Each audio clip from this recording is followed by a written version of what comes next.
Are you looking for that old school Delta blues sound? I hear this from students all the time, and I remember feeling this same way because we get inspired by Robert Johnson or maybe Clapton playing some Johnson tunes, but one look at the picking in these tunes just makes folks feel like we can't really get there, and I definitely struggled with this for years until I finally got over that and worked on developing my finger picking techniques. But I took the long, slow path, and if I could do it all over again, here's what I'd do first. I'd keep things simple. In this lesson, I'll show you how to create that driving Delta blues sound using just your thumb and index finger. No complex patterns or finger picking gymnastics, just solid, practical moves that work. And this gets you playing Delta blues right away instead of spending months or years on technique or, like so many players, just giving up before we really even get started. And to me, the best part is not only are you going to make real Delta blues music today, but these simple moves give you a foundation to build towards more complex arrangements when you're ready. So before diving into complicated finger picking patterns, let's focus on getting a solid foundation with just two fingers, your thumb and index finger. Together, they can create that driving blues sound that we're after, something that sounds like this.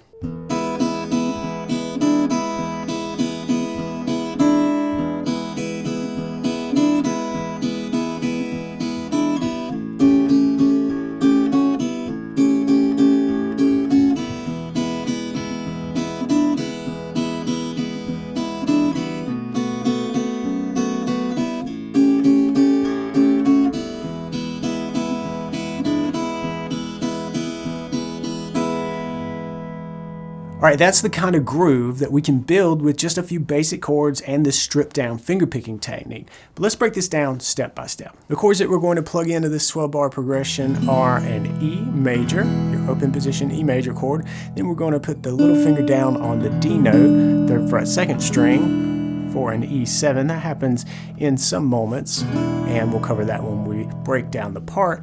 Then we play an A7, barring at the 2nd fret, strings 4, 3, and 2, and then the 1st string is at the 3rd fret for that G note, making that an A7, and then also a B7, 2nd fret, 1st fret, 2nd fret, open, and 2nd fret, that's strings 5, 4, 3, 2, and 1.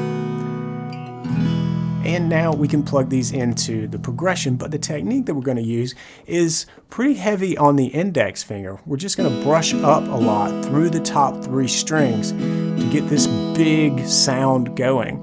And the thumb is just going to pluck the bass strings. So over our E, it's going to be the E6 string.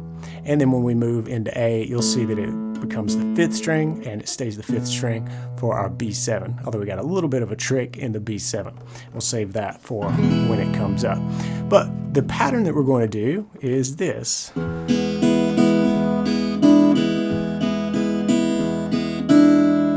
All right, so you see the thumb and the index, the only 2 fingers on the picking hand working here, and it's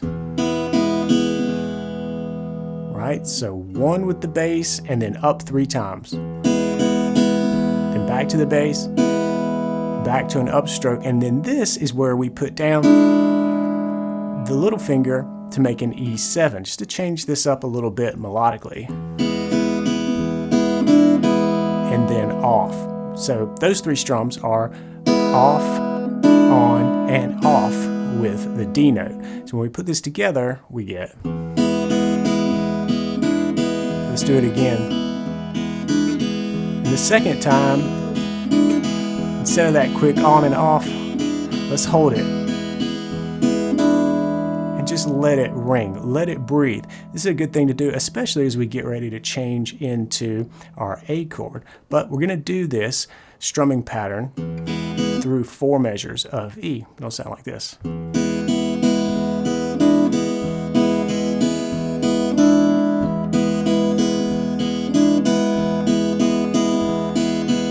And actually, as we connect the 2, let's just brush up and leave that E ringing. It gives us some open strings, which helps us move the chord to A7, right? With those open strings ringing, we don't lose a lot during the change. Those open strings kind of connect us through the change a little bit. It's a little trick I love to use. So we're going to do that on that last time. And yeah, you even heard that open third string a little bit. That's okay. When we're using this as a way to change chords, I call this a breath stroke. It's almost like taking a breath as you're changing chords, right? Or getting ready to say the next musical phrase. So that breath stroke is just up through the open strings, all right? But once we're in A,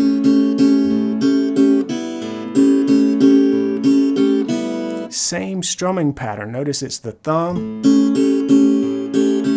and then 3. But we also put a little breath stroke there on the end of that pattern.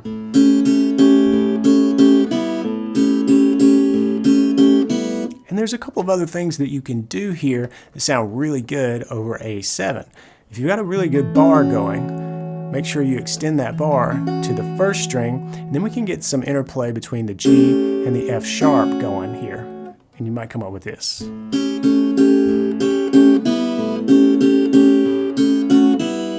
Where we can kind of walk that down on the first string from the G to the F sharp under the bar, and then the open strings as we head back into E.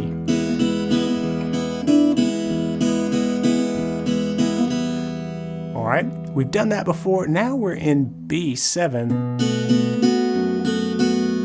And there's that little trick in the bass that I want to show you. We play the same idea as before, as we did with the A7, just now with B7. It's the 5th string bass and then 3 up strums.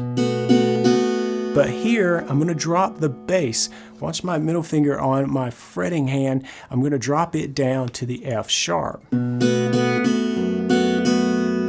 then continue the strumming pattern. And from here, we know what to do. We're in E.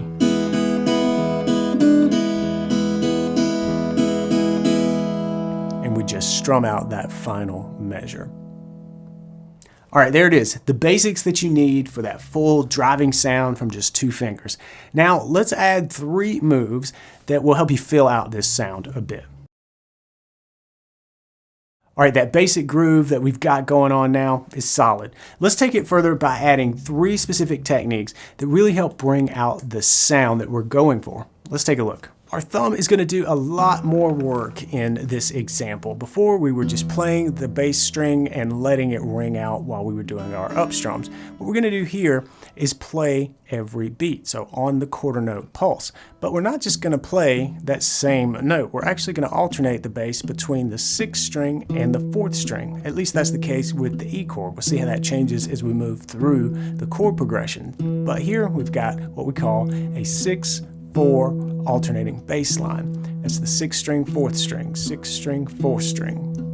And when we incorporate this with our brush ups, we get a really cool sound.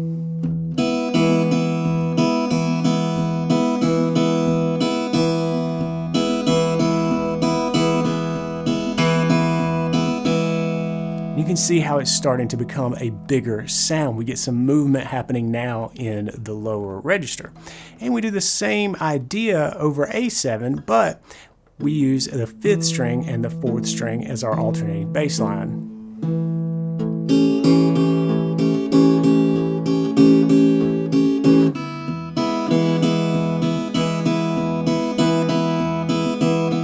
Now, for the B7, there's a little bit of a trick here. We're going to combine these two. We're going to start with a 5/4 and then drop the bass note to the 6th string 2nd fret, that F sharp, to get some really cool movement out of this chord.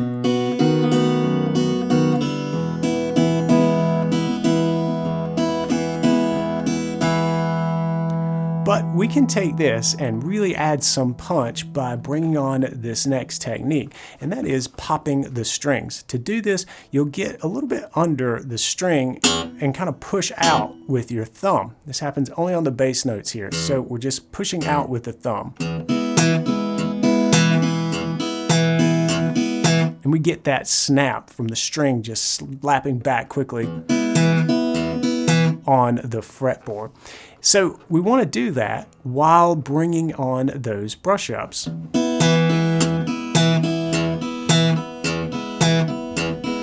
And I'm also muting it so that these are really short and choppy. You can experiment with that and dial it into your own taste, but this really starts to bring on that big sound that we're looking for.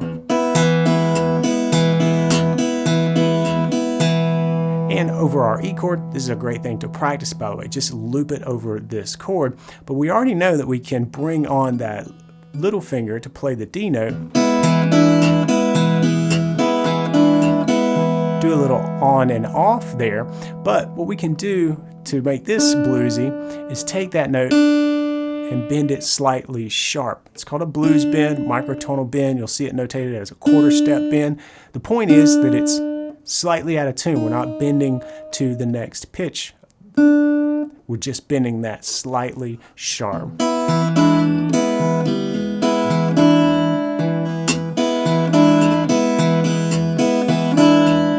So play around with that in your strumming pattern. Whenever you go to that D note, bend it up just a little bit. And then we can continue this with that punchy, snap popping bass over A7, back to E, and B7.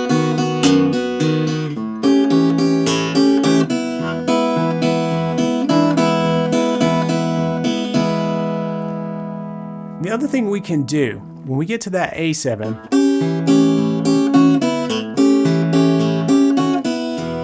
is bring on that melodic movement there along the first string like we talked about earlier. Utilizing a good solid bar there comes in really handy, and I think especially when we add this punch, it really comes together nicely into a big bluesy package. Each of these techniques alone will add to your overall sound, but when you combine them, things really start to take off. So here's what happens when we bring everything together: the groove, the alternating bass, the string pops, and that sweet little bend.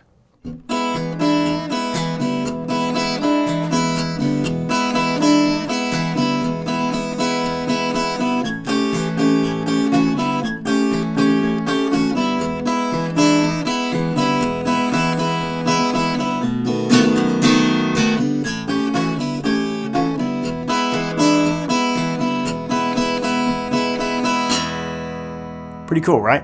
We've taken that simple thumb and index groove and turned it into something much bigger. But here's where it gets really exciting. This is actually just the starting point. You can mix these moves up any way you want to, just like we did with the melody around the A7 chord earlier. But you can do so much more. Change up the melody, swap in different moves, make it your own, add a turnaround. This is where you get to run with it creatively. Here's something that I came up with that helps take these ideas a little bit further. It's a recurring hook that weaves its way through the progression. It builds directly on what we just learned, but adds something a little bit extra to the part.